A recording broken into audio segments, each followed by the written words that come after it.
Bonjour tout le monde et bienvenue d'être avec nous pour la cérémonie de clôture officielle de l'Académie Cannes SFE. Euh, je me joins à vous aujourd'hui depuis le territoire traditionnel du peuple Anishinaabe de Mississauga, à Vancouver. Normalement, je suis chez les Anishinaabe de Mississauga et j'ai le privilège de travailler et d'étudier auprès de plusieurs des années dans la région. Et je voudrais vraiment rendre hommage à tous ceux qui m'ont enseigné depuis le début et qui sont ici depuis le début des temps. J'aimerais aussi reconnaître qu'aujourd'hui, c'est le 5 mai, donc la journée nationale de sensibilisation aux femmes et aux filles autochtones disparues et assassinées. Nous cherchons à garder le souvenir de ces vies perdues avec les voix des survivants et des femmes au premier plan. La sensibilisation et le souvenir et l'action sont importants pour s'assurer que nous n'oublions pas ces injustices.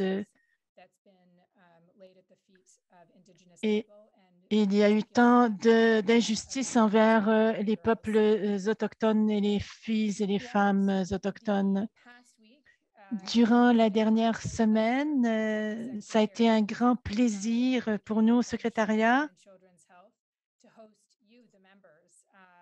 de vous accueillir, vous, nos partenaires, nos membres, nos amis en ligne pour 4 journées d'apprentissage virtuel, de partage de connaissances, de tutoriels. Ces 2 dernières années ont été particulièrement difficiles pour notre secteur et on a vraiment voulu regarder euh, la, ce qu'on fait le mieux aussi au niveau de la reconnaissance, de la résilience, c'est d'amener différents partenaires du secteur pour partager et pour apprendre. Nos membres savent quoi faire, nous savons quoi faire, mais c'est bon vraiment de faire un partage des connaissances et des savoirs. Je suis très impressionnée par le niveau de participation à l'Académie. Nous savons qu'il y a une fatigue en ce qui a trait à la participation virtuelle et nous voulions vraiment que ces 16 heures d'apprentissage, ces milliers de participants et 24 participants nous amènent vraiment toutes sortes d'habiletés au niveau euh, en partant de la ponctuation à la rédaction, à la surveillance. J'espère que vous avez vraiment tiré profit de ces sessions et je vous encourage vraiment à nous donner aussi de la rétroaction. Un très grand merci aussi à tous ces présentateurs. Donc vous voyez la liste ici qui ont pris la parole dans les 4 derniers jours. Nous sommes vraiment très reconnaissants qu'ils aient partagé leur connaissance avec nous. Et nous sommes très heureux d'avoir un secteur qui est rempli de connaissances et de sensibilisation et qui veut aussi partager ce.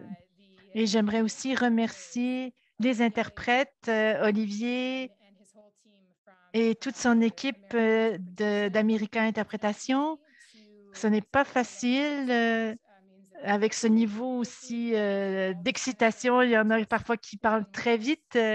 Donc, vous avez été avec nous depuis le début et nous sommes très reconnaissants. Et un immense merci aussi à Geneviève Robillard qui a fait la traduction, Geneviève Rivard, pardon, qui a fait la traduction. Elle a tout un talent et elle nous étonne toujours et nous sommes très, très heureux que tu aies pu sortir tout ce contenu si rapidement. On a aussi eu certains présentateurs qui ont été avec nous en personne pour les rencontres que nous avons faites en personne à Montréal, Toronto et Vancouver. Donc, c'était conçu pour être des rencontres qui soient assez intimes Et on ne voulait pas les faire pour une fois, on voulait les faire à l'extérieur d'Ottawa.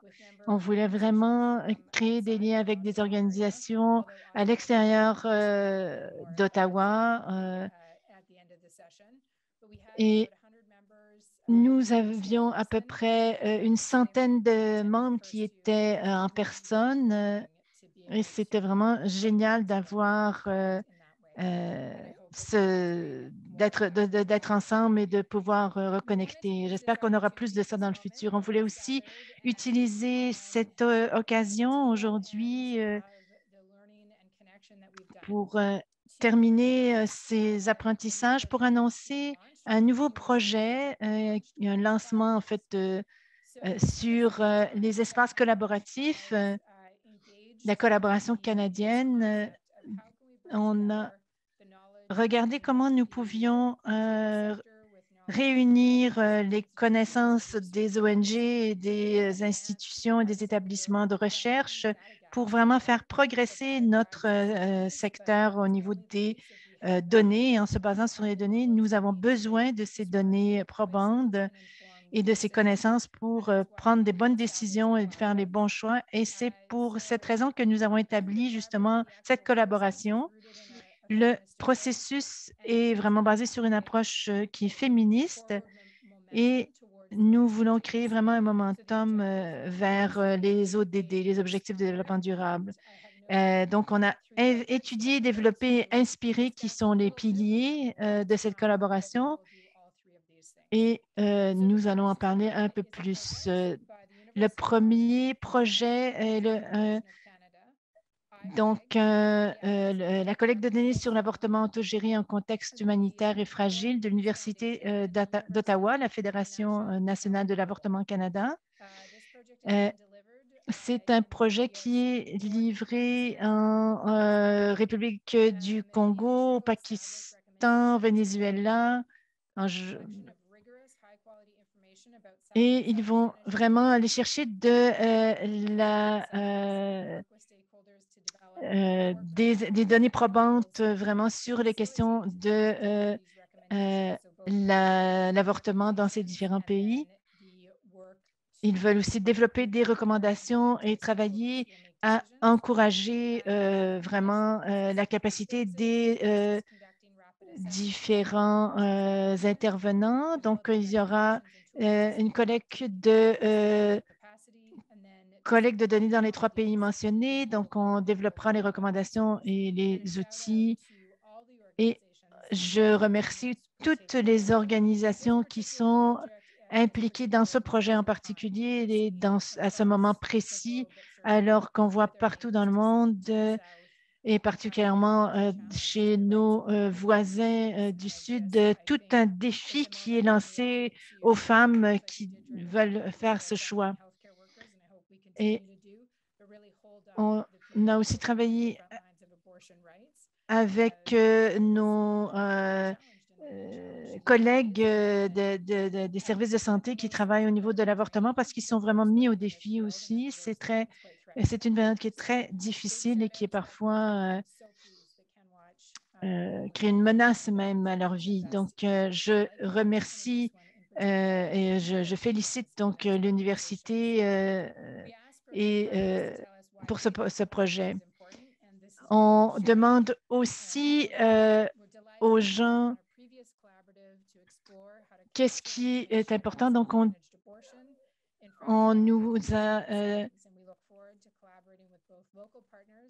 a demandé aux gens pourquoi c'est important pour eux de travailler sur, sur ces projets.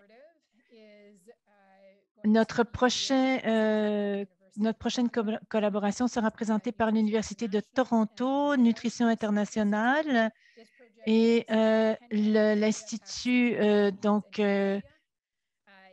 c'est l'Institut de nutrition, donc travaille dans plusieurs pays, dont l'Éthiopie, le Pakistan, le Nigeria, le Kenya et les Philippines. Donc, c'est un projet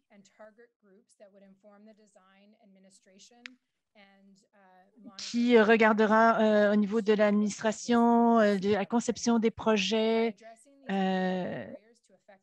Et en regardant donc les différents obstacles, les résultats de ce projet seront utilisés par les communautés pour amener des changements sexotransformateurs dans les programmes et qui touchent donc aux inégalités de genre, aux normes de genre discriminatoires et au déséquilibre des pouvoirs inégaux qui contribuent à la malnutrition. Et en dernier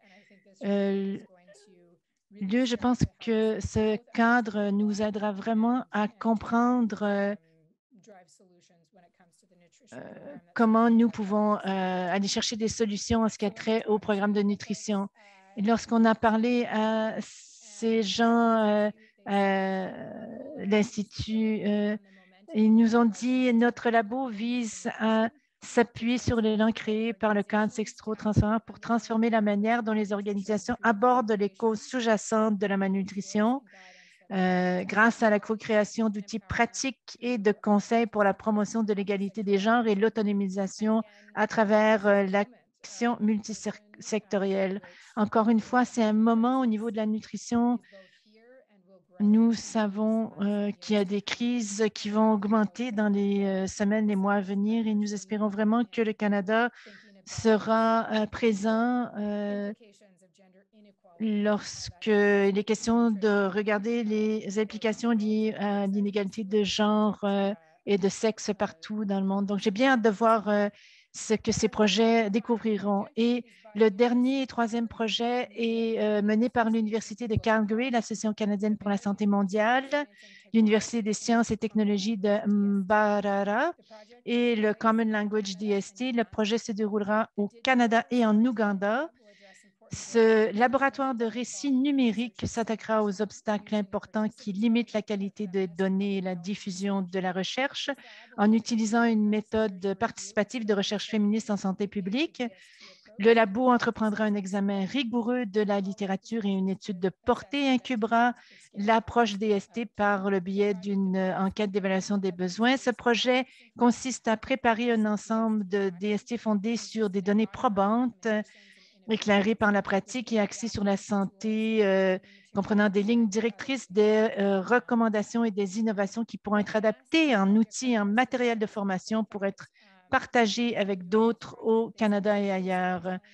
Lorsqu'on leur a demandé de partager avec nous une citation, ils nous ont dit « Le récit numérique crée un espace permettant au conteur de partager un récit convaincant et significatif de son expérience, facilitant la réflexion, l'action et le changement dans le but d'améliorer les résultats en matière de santé. » On voit que la mésinformation est très présente en ce moment et il est important de s'assurer que toutes sortes de voix soient entendues et qu'il n'y ait pas seulement certaines voix dominantes, que ce soit au Canada ou partout dans le monde. Donc, j'ai très, très hâte de voir où ce projet nous amènera. Donc, je voudrais féliciter tous les partenaires de ces trois merveilleux projets. Nous sommes vraiment très heureux de travailler avec eux pour pouvoir faire un impact dans le secteur, faire des connexions avec les ONG, avec le secteur privé aussi, et au sud. Donc, c'est vraiment comme ça que CAN-SFE veut travailler en partenariat. Si vous avez besoin de plus d'informations, veuillez nous écrire à info@canwatch.ca. Et j'aimerais remercier tout le monde pour cette semaine, Affaires mondiales, les partenariats, division des partenariats, nos différents partenaires. Et nous apprécions beaucoup le soutien d'Affaires mondiales et tous les collaboratives. Donc, un grand merci aussi à Jean-Michel, Geneviève et Jean-Bernard. Et en terminant cette semaine, parlons de ce qui s'en vient bientôt. On aura donc la rencontre Avenir égalitaire 2022, un sommet sur l'égalité des sexes qui aura lieu à Ottawa du 7 au 8 juin.